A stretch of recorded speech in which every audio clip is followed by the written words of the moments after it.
కెనడాలో జరగాల్సిన టీమిండియా చివరి లీగ్ మ్యాచ్ తడి అవుట్ఫీల్డ్ కారణంగా అయితే రద్దయింది. కారణాలేంటంటే ఫ్లోరిడాలో భారీ వర్షాలు కురవడంతో Central Broward Regional Stadium outfield దారుణంగా మారిపోయింది.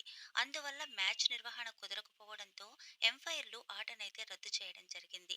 ఈ నిర్ణయం మ్యాచ్ చూసేందుకు వచ్చిన స్టేడియంలోని ఫ్యాన్స్ అందరికీ కూడా చాలా నిరాశను అయితే కలిగించింది. అయితే మైదానాన్ని మరలా సిద్ధం చేయడానికి చాలా వరకు పోరాడారు. అయితే తడిగా ఉన్న ప్రాంతాలను మరలా సిద్ధం అని పెద్ద పెద్ద మిషన్లు సహాయంతో మైదానాన్ని ఆరబెట్టే ప్రయత్నాలు చాలా చేశారు.